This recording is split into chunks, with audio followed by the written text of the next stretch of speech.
Okay, hello friends, how are you all. So हम लोग अब बढ़ते हैं चैप्टर के आखिरी पार्ट पे। आखिरी पार्ट जो है वो सेल्स से भरा हुआ है। सेल्स क्या होते हैं, अलग different different types of cell. Fuel cell क्या होता है, dry cell, right. So dry cell, hydrogen electrode, standard hydrogen electrode, ये सब हम लोग देखने वाले सेल और इलेक्ट्रोड्स के बारे में पढ़ने वाले हैं ये आखिरी पार्ट में। So let's start, let's begin with what reference electrode. आज जो हम लोग करने जा रहे हैं वो क्या है, reference electrode. Now question arises, what is reference electrode. नाम से मालूम पड़ रहा है रेफरेंस इलेक्ट्रोड वो जो किसमें जिसको रेफरेंस के तौर पे यूज किया जाएगा, ऐसा इलेक्ट्रोड जिसको रेफरेंस के तौर पे यूज किया जाएगा। नाउ समझ में नहीं आ रहा, थोड़ा उसको क्लियर करते हैं हम लोग कि रेफरेंस के तौर पे क्यों यूज किया जाएगा और क्यों किया जाता है। तो हम लोग को मालूम है हमारी जो है दो टाइप की रिएक्शन होती है इलेक्ट्रोकेमिस्ट्री में, ऑक्सीडेशन और रिडक्शन। ऑक्सीडेशन के बिना रिडक्शन पॉसिबल नहीं, रिडक्शन के बिना ऑक्सीडेशन पॉसिबल नहीं। इसको समझने के लिए बहुत इजी वे में जो हमेशा समझाता हूँ कि ऑक्सीडेशन मतलब क्या, लॉस ऑफ इलेक्ट्रॉन। रिडक्शन मतलब क्या, गेन ऑफ इलेक्ट्रॉन, राइट। समझो एग्जाम्पल, हमारी डेली लाइफ का एग्जाम्पल लेते हैं हम लोग। अगर मैं बोल रहा हूँ मैं एक पैसे किसी को दे रहा हूँ, तो पैसा अगर किसी को दे रहा हूँ तो क्या हवा में दूंगा? नहीं, कोई ना कोई मौजूद होगा वहां पर जो पैसे को लेगा। अगर मैं बोल रहा हूँ मैं पैसे किसी से ले रहा हूँ या पैसे ले रहा हूँ, तो खाली पैसे लेने का प्रोसेस हो सकता है क्या? नहीं, कोई दे रहा रहेगा तभी मैं पैसे ले सकता हूँ। पैसे तब ले सकता हूँ कोई मुझे पैसे देगा।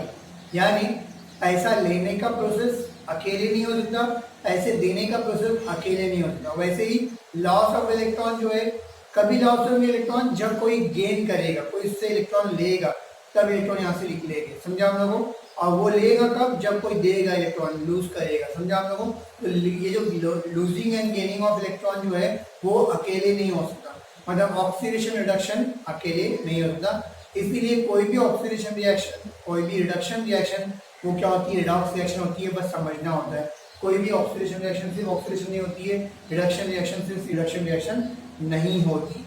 ओके, नाउ टॉपिक को स्टार्ट करते हैं हम लोग कि हमारा जो है गैल्वेनिक सेल के अंदर हम लोग को मालूम है दो इलेक्ट्रोड होते हैं, एक एनोड होता है, एक कैथोड होता है, राइट। एक एनोड हुआ, एनोड पे ऑक्सीडेशन होगा, कैथोड पे रिडक्शन होगा। अब ये दो इलेक्ट्रॉन को अगर मैंने क्या किया, सर्किट से कंप्लीट किया, इसमें गैल्वेनोमीटर लगा दिया, राइट, सर्किट कंप्लीट कर दिया, पूरा सेल बना दिया गैल्वेनिक सेल, राइट। अब मैं पोटेंशियल निकाल रहा हूँ, हमें क्या पोटेंशियल निकाल रहा हूँ जो गैल्वेनोमीटर पे आएगा। तो क्या पोटेंशियल क्या मेरे को क्या एक इलेक्ट्रॉन का मिलेगा? नहीं, वो जो पोटेंशियल आता है वो किसका इलेक्ट्रॉन का, वो किसका पोटेंशियल आता है? सेल का पोटेंशियल मिलता है। जो गैल्वेनोमीटर पे हम लोग को शो दिखता है वो किसका पोटेंशियल मिलता है हम लोग को मिलता है इसका, और सेल का पोटेंशियल मिलता है। बट अगर कोई मुझे पूछे कि एक इलेक्ट्रॉन को पोटेंशियल निकालो, या एक इलेक्ट्रॉन को पोटेंशियल कैसे निकालेंगे, तो कैसे निकालेंगे? नहीं समझ में आ रहा है हमको, हम लोग कैसे निकाल सकते? पॉसिबल है क्या? जो गैल्वेनोमीटर है वो किसका दिखा रहा है? दोनों का मिला का सम ऑफ ऑल, दोनों का सम जो है वो मेरे को गैल्वेनोमीटर दिया रहा है। तो मैं कैसे निकालूंगा एक इलेक्ट्रॉन को पोटेंशियल? कैसे निकालूंगा? तो एक इलेक्ट्रॉन को पोटेंशियल निकालने के लिए हम लोग को हमारे में E0 सेल जो होता है, ई सेल जो है हमारा, वो कहाँ से मिलता है? हम लोग गैल्वेनोमीटर से अगर मिलता है तो हम लोग कैथोड माइनस एनोड करते हैं। हम लोग क्या करते हैं? E0 cell is equal to क्या है? E0 cathode minus E0 anode का फॉर्मूला अप्लाई करते हैं। बट ये दोनों मेरे पास E0 सेल है, अगर मेरे को कैथोड मालूम करना है तो एनोड मालूम होना चाहिए, या एनोड मालूम करना है तो कैथोड मालूम होना चाहिए, है ना। अगर मेरे पास E0 सेल का फॉर्मूला क्या होता है? E cathode minus E0 anode. ये लास्ट में बता चुका हूँ तुमको, E0 cathode minus E0 anode. तो अगर मेरे पास ये तो गैल्वेनोमीटर से मिल जाएगा। अगर मुझे कैथोड मालूम करना है तो मेरे को एनोड मालूम होना चाहिए, एनोड मालूम करना है तो कैथोड मालूम होना चाहिए, कोई ना कोई एक मालूम होना जरूरी है। तो इसीलिए हम लोग का रेफरेंस इलेक्ट्रोड का यूज आया। रेफरेंस इलेक्ट्रोड वो होता है जिसका यूज करके हम लोग दूसरे इलेक्ट्रोड का पोटेंशियल मालूम करते हैं। रेफरेंस इलेक्ट्रोड, दो रेफरेंस इलेक्ट्रोड हमारी केमिस्ट्री में है, उसमें से एक ही तुम्हारे सिलेबस में दिया है, वो है hydrogen electrode, standard hydrogen electrode, जिसको प्राइमरी रेफरेंस इलेक्ट्रोड भी बोलते हैं। नेक्स्ट इसके बाद जो है कैलोमल इलेक्ट्रोड है, जिसकी वैल्यू हम लोग किससे निकालते हैं, स्टैंडर्ड हाइड्रोजन इलेक्ट्रोड से निकाली जाती है। वो तुम्हारे सिलेबस में लास्ट ईयर था, इस बार निकाल दिया गया। तो हम लोग कैसे करेंगे, हम लोग सिर्फ स्टैंडर्ड हाइड्रोजन इलेक्ट्रोड करेंगे। तो स्टैंडर्ड हाइड्रोजन इलेक्ट्रोड की वैल्यू जो है, अगर यहाँ पर एग्जाम्पल मैंने कंसीडर किया, मेरा हाइड्रोजन इलेक्ट्रोड जो है वो हाइड्रोजन इलेक्ट्रोड ही है, कैथोड क्या हाइड्रोजन, और इस तरफ एनोड की तरफ जिंक है। अगर मेरे को जिंक की मालूम करना है वैल्यू, तो इसकी वैल्यू पता होना चाहिए। तो इसकी वैल्यू पता होनी चाहिए, मतलब रेफरेंस इलेक्ट्रोड की वैल्यू पता होना चाहिए। रेफरेंस इलेक्ट्रोड की वैल्यू जो होती है, वो पहला जो हाइड्रोजन इलेक्ट्रोड जो प्राइमरी है, जो पहला लिया गया, तो उसकी वैल्यू पता ही नहीं थी हमारे पास, कैसे आएगा, पता हो तो फिर हम दूसरी भी निकाल देते। तो उसकी वैल्यू ने कंसीडर किया कि जीरो है। कितना है, जीरो है। हालांकि हाइड्रोजन इलेक्ट्रोड की वैल्यू रियल में अभी जो हमको मालूम पड़ी है वो क्या है, कुछ और है वैल्यू, मगर एग्जैक्टली अभी मालूम पड़ी हम लोग को अलग तरीके से। बट रियल में जो हाइड्रोजन की इलेक्ट्रॉन की वैल्यू है वो क्या है, हम लोगों ने स्टार्ट में जब उन्होंने लिखा था उसको कंसिडर किया कितना, जीरो हाइड्रोजन की वैल्यू को कंसिडर किया हमने, राइट। और उसको जीरो रख दिया हमने, दूसरे की वैल्यू निकाला तो जीरो रखा, और इसमें समझो एग्जाम्पल 0.786 आया। तो अब जिंक कितना आ जाएगा, जिंक हो जाएगा -0.786, तो जिंक की वैल्यू मिल जाएगी वोल्ट। इस तरह से हम निकाल सकते हैं, समझा हम लोग को, ये एप्लीकेशन हम लोग बता सकते हैं, समझ में आया हम लोगों को। इस तरह से हम लोग दूसरे इलेक्ट्रोड की वैल्यू क्या कर सकते हैं, हम लोग निकाल सकते हैं। क्लियर है। तो हाइड्रोजन की इलेक्ट्रोड की वैल्यू क्या है कि हमने जीरो कंसीडर किए और उसको रेफरेंस के तौर पे यूज कर। कैलोमल की हाइड्रोजन की वैल्यू रखते हैं हम लोग जीरो, और एकदम एक तरफ कैलोमल इलेक्ट्रोड लगाते हैं, एक तरफ हाइड्रोजन लगाते हैं, और एकदम अच्छे एक्सपेरिमेंट करके हम लोग क्या करेंगे, हाइड्रोजन की वैल्यू हाइड्रोजन की जीरो रख के कैलोमल की वैल्यू निकाला गया है, और कैलोमल की इलेक्ट्रोड की वैल्यू से हम लोग क्या करते हैं, अभी यूज करते हैं। हाइड्रोजन के मुकाबले में हम लोग कैलोमल की वैल्यू ज्यादा यूज करते हैं। क्यों, क्योंकि हाइड्रोजन में बहुत सारी कंडीशन है जिसको मेंटेन करना मुश्किल हो जाता है। ठीक है, तो हम लोग आगे बढ़ते हैं। जो मेन टॉपिक हम लोग एग्जाम में आने वाला है रेफरेंस इलेक्ट्रोड को समझाने के लिए था, पर रेफरेंस इलेक्ट्रोड एग्जाम में आता नहीं है। मेन फोकस है हमारा किस पे, स्टैंडर्ड हाइड्रोजन इलेक्ट्रोड। ये वेरी इंपॉर्टेंट टॉपिक है, एग्जाम में कंपलसरी आ चुका है मेरे ख्याल से, और आने के चांसेस भी है। ठीक है, standard hydrogen electrode, this is also called as SHE, she नहीं है वो, SHE है। ठीक है, शी बोल सकते हैं हम लोग, तो शी।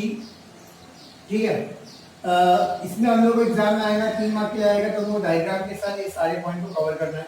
तो पहला पॉइंट क्या है, डेफिनेशन। डेफिनेशन जो बनेगा, जो इसमें दिख रहा है उसी को देख के मैं बोलूंगा कि what is the definition of this electrode. तो ये एक इलेक्ट्रोड है, मेरे को इसको जो समझ में आ रहा है मैं बोल रहा हूँ। इसमें मेरे को ये समझ में आ रहा है कि ये एक इलेक्ट्रोड है ना, ये क्या है, एक इलेक्ट्रोड है जिसके अंदर क्या हो रहा है, pure and dry hydrogen gas जो है बबल की जा रही है, अंदर बबलिंग की जा रही है, मतलब अंदर डाली जा रही है। कितने प्रेशर के अंदर, 1 एटमॉस्फेरिक प्रेशर के अंदर। ठीक है, कंडीशन, ये गैस को बबल की, किसके अराउंड में बबल किया है गैस को, प्लेटिनाइज प्लेटिनम प्लेट क्या है, किसके सराउंडिंग में, किसके सराउंडिंग में किया, प्लेटिनाइज प्लेटिनम प्लेट। और ये प्लेटिनाइज प्लेटिनम प्लेट किसके अंदर इमर्ज्ड है, 1 molar solution of H+ ion, right ना। बस ये मेरे को दिखा है, हो गया, डेफिनेशन बन गया। तो डेफिनेशन क्या बनेगा हमारा, the electrode in which pure and dry hydrogen gas is bubbled, right, is bubbled at 1 atmospheric pressure, which is surrounded by around platinized platinum plate, which is immersed in 1 molar H+ ion solution. Such electrode is called as standard hydrogen electrode. ये पहला point. ठीक है, second point, इसकी value कितनी ली गई है, इसकी value जो है वो जीरो ली गई। वो हम लोग जान सकते हैं कि इसकी जो पोटेंशियल वैल्यू है वो कितनी होती है, आर्बिट्रेरीली हम लोग जीरो लिया गया है। तो रेफरेंस इलेक्ट्रोड को मैं डेफिनेशन दिखाऊं, it is an electrode which potential is taken arbitrarily zero और नोन, राइट ना, जिसकी हम लोग वैल्यू क्या है, जीरो ली गई हो या इसकी वैल्यू हम लोग को नोन हो, उसको हम लोग रेफरेंस इलेक्ट्रोड। यहाँ पर standard value, standard hydrogen electrode का सेकंड पॉइंट आएगा कि इसकी जो वैल्यू है वो क्या ली जाती है, आर्बिट्रेरीली जीरो ली जाती है, जीरो कंसीडर की जाती है। समझा हम लोग को।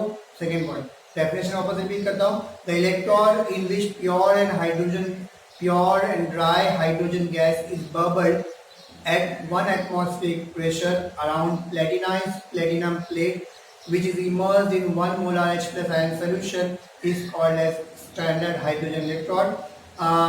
The value, the potential of this electrode is taken arbitrarily 0, right ना? इतना क्लियर हम लोग को? ये हो गई डेफिनेशन का पार्ट। कंस्ट्रक्शन, यही चीज वापस से हम लोग कंस्ट्रक्शन बताएंगे। कंस्ट्रक्शन में मैंने जानबूझ के पॉइंट लिखा ताकि हम लोग को समझ में कहां से स्टार्ट करना। प्लैटिनम प्लेट से स्टार्ट करना है। तो पहला पॉइंट मैं बोलूंगा it consist of what? Platinum plate. इसके अंदर क्या है? Platinum plate. Now this platinum plate is coated with, किससे कोट किया गया? प्लैटिनम से। एक्चुअल में यहाँ पर क्या होता है? प्लैटिनम प्लेट लिया जाता है और प्लैटिनम प्लेट को पहले कोट किया जाता है किसके जरिए? प्लैटिनम ब्लैक से। किससे कोट किया जाता है? प्लैटिनम ब्लैक से उसको कोटिंग किया जाता है। क्यों कोटिंग किया जाता है? ताकि उसका सरफेस एरिया बढ़े। क्यों मालूम? ये जो प्लैटिनम प्लेट है वो जब रिएक्शन होंगी हमारी इलेक्ट्रोकेमिस्ट्री की, तो वो एज ए कैटलिस्ट का काम करेगी। मतलब रिएक्शन जो है हमारा, जो बबलिंग होगी वो सरफेस एरिया प्रोवाइड करेगा। कौन? Platinum plate, right? तो हम लोग प्लैटिनम ब्लैक की कोटिंग की करें to increase the surface area, to increase the surface area of platinum plate. तो यहाँ पे पॉइंट आएगा second number point. Point number 1 का आएगा it consist of what? Platinum plate which is coated with what? Platinum black to increase the surface area of what? Platinum plate. Platinum plate का surface area बढ़ाने के लिए हम लोग क्या करेंगे? उसको कोटिंग करते हैं। ठीक है, पहला पॉइंट होगा कोटिंग हो गई।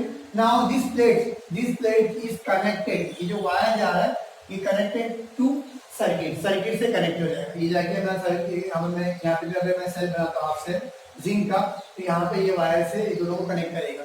तो ये वायर गया है ना, वायर जो है कनेक्ट किया, कॉपर के वायर से हमने क्या किया? इसको कनेक्ट किया। तो हम लोग क्या लिखेंगे? This platinum plate is connected to circuit through, किसके जरिए? Through a small glass tube containing mercury उसके अंदर ट्यूब में भरी गई है और वो मर्क्यूरी वाले ट्यूब से होते हुए ये जो वायर जाएगा और कहाँ कनेक्ट होगा? सर्किट में कनेक्ट होगा। ठीक है, वही लिखा हुआ है देखो, the plate is connected to external circuit, right ना, through a narrow glass tube containing mercury. समझा? अब यहाँ मर्क्यूरी से कहा गया हमारा ये मान लीजिए। अब इसको जो है सील सराउंड किसने किया है? इसको सील किया है या सराउंड किया किसने? ग्लास जैकेट ने। तो मैं क्या लिखूंगा? विच इज सील्ड या which is surrounded by what? Glass jacket. तो ये जो है हमारा जो है इसकी बात कर रहा था मैं, और ये पूरा के पूरा मटेरियल जो है किससे सराउंड किया गया? ग्लास जैकेट से। ठीक है, ग्लास जैकेट से सराउंड किया गया। यहाँ तक पहुंच गया मैं ग्लास जैकेट। नाउ ये मेरा बन गया ग्लास जैकेट, यहाँ इतना ऐसा हो गया। इसको किस में डिप किया है? इसके बाद इस पर जाएंगे। तो which is this platinum electrode is emerged किसमें इमर्ज किया गया? Solution of H+ ion 1 molar solution, या फिर यहाँ से लिखो हम लोग 1 molar solution of H+ ion. तो हम लोग नेक्स्ट पॉइंट लिखेंगे the platinum electrode is emerged in 1 molar H+ ion solution. यहाँ तक हो गया? यहाँ तक समझ में आया लोगों को? नेक्स्ट है सोल्यूशन इज कैप सैचुरेटेड। अब क्या यहाँ पे क्या है? जो बबलिंग क्यों की जा रही है, जो बबलिंग की जा रही है वो क्यों की जा रही है वो हम लोग बोल रहे हैं। तो हम लोग का जो हाइड्रोजन गैस है, हाइड्रोजन का ये जो कॉन्सेंट्रेशन है 1 मोलर कॉन्सेंट्रेशन, इसकी वैल्यू बराबर आने के लिए इसका कॉन्सेंट्रेशन, प्रेशर, सब कुछ मेंटेन होना जरूरी है, वरना वैल्यू सही नहीं आती है। तो जो 1 मोलर सोल्यूशन है हमारा 1 मोलर सोल्यूशन, वो ऑब्वियसली यूज करते करते क्या बबलिंग हो रही है यहाँ पे, ये जो यूज करते करते क्या है ना, इसका H+ आयन कॉन्सेंट्रेशन जो है वो कम हो जाएगा, 1 मोलर से वो कम हो जाएगा। तो 1 मोलर कॉन्सेंट्रेशन जो है कम हो जाएगा तो हमारी वैल्यू सही नहीं आएगी। तो वैल्यू को प्रॉपर आने के लिए हम लोग क्या करेंगे? हम लोग हाइड्रोजन गैस बबलिंग करें। तो यहाँ पर वो सैचुरेटेड मतलब जितना वैल्यू कॉन्सेंट्रेशन है उतना ही मेंटेन करने के लिए हम लोग क्या करें? बबलिंग करें। तो ये लिखा हूँ कि the solution is kept saturated by bubbling of hydrogen gas into the solution. Solution में हाइड्रोजन गैस की बबलिंग कर रहे हैं ताकि वो सॉल्यूशन जो है सैचुरेटेड रहे, जितना कॉन्सेंट्रेशन है उतना ही रहे, उसको चेंज ना करे। ठीक है, यहाँ तक समझ में आया हम लोग को? अब आती है फॉर्मुलेशन की बारी। तो फॉर्मुलेशन करेंगे हम लोग। क्लियर है हम लोग को? यहाँ देखिए, तो एक बार हम लोग देख लेते हैं इसको, क्या क्या बोला मैंने, एक बार रिपीट कर लेते हैं। तो यहाँ पर मैं यहाँ से स्टार्ट किया, डेफिनेशन में कहाँ से स्टार्ट किया? यहाँ से हाइड्रोजन गैस को बबलिंग किया किसके सराउंडिंग में? इसके सराउंडिंग में, और उसको डीप किया इसके अंदर, ऐसा मैं डेफिनेशन बोला। और इसमें कंस्ट्रक्शन में कहाँ से स्टार्ट की? यहाँ से स्टार्ट किया, प्लैटिनम से। मतलब प्लैटिनम प्लेट इसके अंदर होता है। प्लैटिनम प्लेट को किससे कवर किया जाता है? प्लैटिनम ब्लैक से। क्यों किया जाता है? ताकि प्लैटिनम प्लेट का सरफेस एरिया बढ़े और वो एक कैटलिस्ट के तौर पे अच्छे से काम कर सके। ठीक है, ये पहला पॉइंट हो गया। Second point, this plate is connected through wire through narrow glass tube containing mercury. किससे कनेक्ट किया जाता है? सर्किट से कनेक्ट किया जाता है, एक्सटर्नल सर्किट से। नेक्स्ट, इसको सराउंडेड किससे किया गया? This tube is surrounded by glass tube, right ना? क्लियर है हम लोगों को? Next point, this platinum electrode जो हमको मिला है हाइड्रोजन इलेक्ट्रोड में, उसको इमर्स किस में किया है? This platinum electrode is immersed in what 1 mole H+ ion solution. Immerse करने की बारी बोले और लास्ट में सॉल्यूशन को सैचुरेट कैसे रखा जाता है? By bubbling of hydrogen gas. कोई डाउट है किसी को? नहीं है ना? Okay, very good. Now formulation लिखना है हम लोग को, मैं ये मिटा रहा हूँ क्योंकि कोई जगह नहीं है बोर्ड पे। फॉर्मुलेशन सिखा चुका हूं मैं। फॉर्मुलेशन मतलब वही हमारा सेल फॉर्मूला जिसको हम लोग बोलते हैं, उसको ही फॉर्मुलेशन बोलेंगे। तो मैं फॉर्मुलेशन लिखा हूं, राइट। मैंने बोला था तुम लोगों को कभी भी कोई भी अगर इलेक्ट्रोड खाली है और हम लोग को उसका फॉर्मूला लिखने का है तो हम लोग को पता होना चाहिए कि मैं क्या यूज करूँ, एज ए एनोड डील करूँ उसको या एज ए कैथोड डील करूँ। मैंने बोला था जिसकी वैल्यू ज्यादा होती है वो इसकी चलती है, तो हम लोग हमेशा इलेक्ट्रोड को एज अ कैथोड दिखाते हैं। कैसे दिखाएंगे? कैथोड। तो कैसे बनाएंगे कैथोड में हम लोग बताओ, हम लोग कैसे करते हैं? हम लोग क्या करेंगे, हाइड्रोजन गैस है ना, जो एक्सट्रीम कैथोड में कहा एक एक्सट्रीम राइट से, तो राइट से इलेक्ट्रोड का लिखते हैं। इलेक्ट्रोड कौन सा? हाइड्रोजन गैस है। हाइड्रोजन गैस कितना प्रेशर है? 1 एटमॉस्फेरिक प्रेशर, ठीक है। ये किसके सपोर्ट में खड़ा है? हाइड्रोजन गैस अकेला रहेगा क्या? नहीं, हाइड्रोजन गैस अगर अकेला स्टेशनरी हालत में नहीं रह सकता, उसको सपोर्ट की जरूरत है, तो उसके सपोर्ट में कौन है? पीटी। और इसके सपोर्ट में पीटी है, ठीक है। ये हाइड्रोजन गैस किसके अंदर डीप है? देखो हाइड्रोजन गैस है वो किसके अंदर डीप है? 1 molar H+ ion solution, H+ ion solution, right. कितना? 1 मोलर।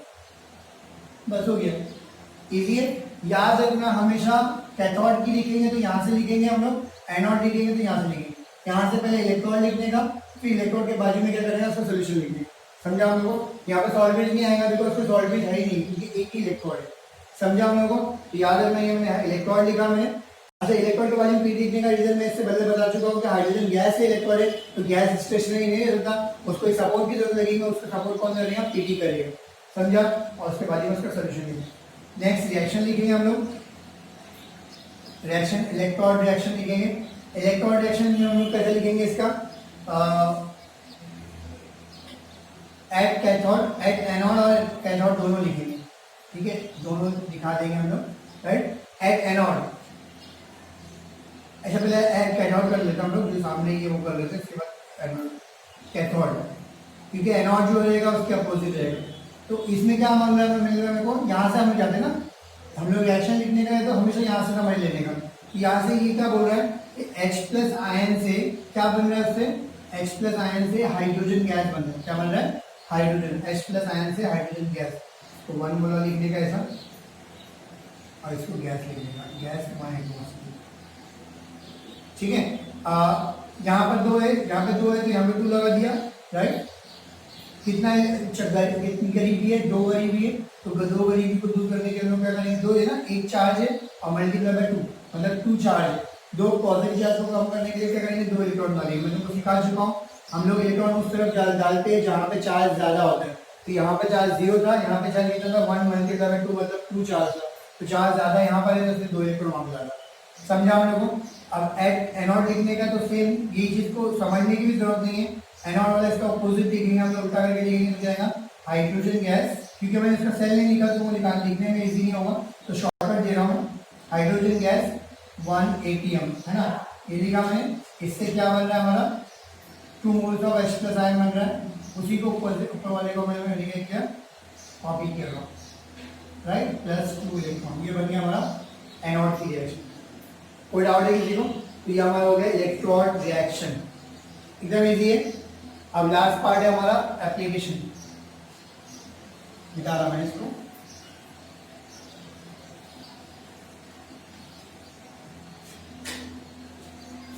नेक्स्ट जो है हमारा क्या है? एप्लीकेशन।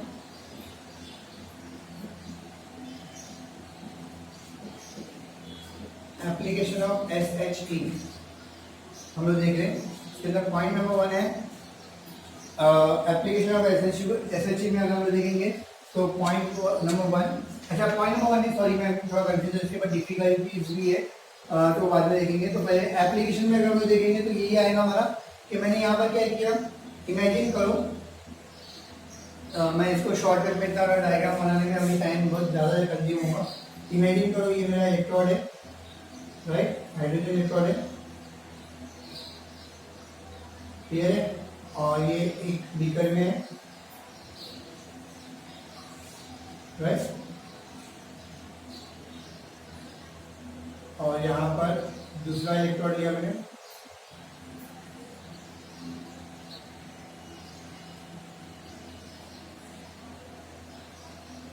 और इसको कनेक्ट किया इससे गैल्वेनोमीटर से, ठीक है, और ये मेरा जो यहाँ पर सॉलिड ब्रिज,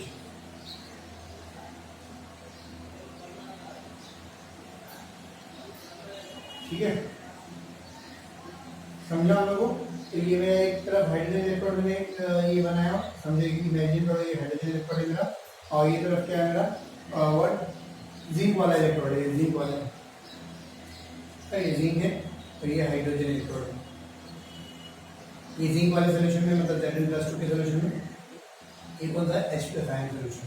तो इसका इलेक्ट्रोड, इसका वो लिखेंगे हम लोग, क्या लिखेंगे, सेल रिएक्शन लिखेंगे, तो क्या बनेगा हम लोग, एनोड कौन है, एनोड जिंक है, जिंक लिखा मैंने, जिंक सॉलिड, राइट, उसके बाद Zn+2 आयन सोल्यूशन है, देखो किसके रूप में, ये जो किसमें Zn+2 आयन सोल्यूशन में कितना 1 मोलर सोल्यूशन है, राइट, उसके बाद सॉल्ट ब्रिज कनेक्टेड है, देखो salt bridge connected, salt bridge दिखाया मैंने, फिर वो किसके अंदर डीप है, वो डीप है H+ आयन सोल्यूशन के अंदर, किसके अंदर डीप है, H+ आयन, कितना मोलर है, 1 मोलर H+ आयन सोल्यूशन है, राइट, और ये किसके साथ डीप है, हाइड्रोजन गैस में, है ना, इसमें बबलिंग होगी हाइड्रोजन गैस, तो हाइड्रोजन गैस दिखाएंगे हम लोग, हाइड्रोजन गैस, गैस 1 एटमॉस्फेयर दिखा दिया हमने, और ये किससे सपोर्ट कर रहा है, पीडी के, ये हमारा हो गया किसका, ये हो गया इसका सेल रिएक्शन। अब इसका सेल रिएक्शन लिखने के बाद यही लिख दिया मैंने, अब इसका हम लोग क्या करेंगे, दिखाएंगे एप्लीकेशन के अंदर कि होता क्या है, मेरे को क्या करना है कि अगर पता करना है, मेरे को क्या पता करना है, मेरे को Zn की वैल्यू पता करना है, तो E0 cell is equal to E0 cathode minus E0 anode, right, मेरा कैथोड कौन है, हाइड्रोजन है, तो E0 हाइड्रोजन लिखा मैंने, माइनस E0 Zn लिखा, और E0 सेल, राइट ना, E0 सेल जो हम लोग फाइंड आउट करते हैं, तो E0 सेल की वैल्यू जो आती है 0.763 आती है वोल्ट। ये प्रैक्टिकली हम लोग जब फाइंड आउट करेंगे तो यहाँ पे जो वैल्यू आएगी वो क्या आएगी, 0.763 वोल्ट रहेगी, तो E0 हाइड्रोजन जो है 0 है, माइनस E0 Zn, तो देयरफॉर E0 Zn की वैल्यू जो आती है वो क्या आती है, माइनस 0.763 वोल्ट आ जाती है। तो इस तरह से हम लोग दूसरे इलेक्ट्रोड की वैल्यू हम लोग आसानी से पता करते हैं, रेफरेंस इलेक्ट्रोड का यूज करते हुए। ये हो गया एप्लीकेशन, समझ में हम लोग यहाँ तक। इसका लास्ट पार्ट जो है हमारा क्या है, वो है difficulties in what, difficulties for using SHE use करने के लिए डिफिकल्टी क्या है, 3 डिफिकल्टीज है, बहुत इजी थी। पहला पॉइंट क्या है, it is difficult to maintain dry hydrogen, hydrogen को ड्राई रखना बहुत मुश्किल होता है, राइट ना, जो हाइड्रोजन की ड्राइनेस बहुत जरूरी है, अगर उसमें मॉइस्चर आ जाएगा तो वो हमारा जो वैल्यू है सही नहीं आएगी, उसको ड्राई रखना बहुत मुश्किल होता है। सेकेंड पॉइंट अगर बात करेंगे तो यहाँ पर जो है प्रेशर को मेंटेन, 1 एटमॉस्फेरिक प्रेशर भी 1 एटमॉस्फेयर पे मेंटेन करना बहुत मुश्किल होता है, वो भी एक पॉइंट है हमारा, वो भी मेंटेन करना बहुत जरूरी है। और लास्ट कॉन्सेंट्रेशन 1 मोलर होना जरूरी है, थोड़ा भी वैल्यू हो जाएगा तो हमारा वैल्यू जो है वो नहीं आएंगी, तो 1 मोलर को मेंटेन करना भी बहुत मुश्किल होता है, बिकॉज मैंने बोला था मॉइस्चर आ जाता है हाइड्रोजन में, हाइड्रोजन मेंटेन नहीं रहता तो उसके जो हमारा जो 1 मोलर कॉन्सेंट्रेशन में मेंटेन नहीं होता, तीनों को मेंटेन करना मुश्किल है स्टैंडर्ड हाइड्रोजन इलेक्ट्रोड में।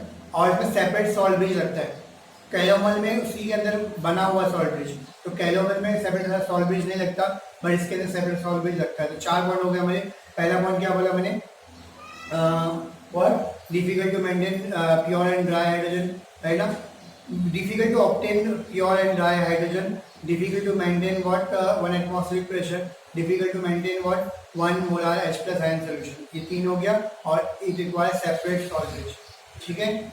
तो हम लोग को यहाँ पे हम लोग रुक जाते हैं क्योंकि बहुत लेंथी हो गया लेक्चर हमारा, तो आपको होप है कि मैं अच्छे समझ में आ गया हूँ। हाइड्रोजन इलेक्ट्रोड बहुत ही इंपॉर्टेंट था, और जिसको कोई डाउट है तो वो पूछ सकता है मुझे पर्सनल कांटेक्ट करके। अगर मेरे लेक्चर अच्छे लगते हैं तो प्लीज़ मेरे चैनल को सब्सक्राइब करो, लाइक करो, शेयर करो। Thank you so much.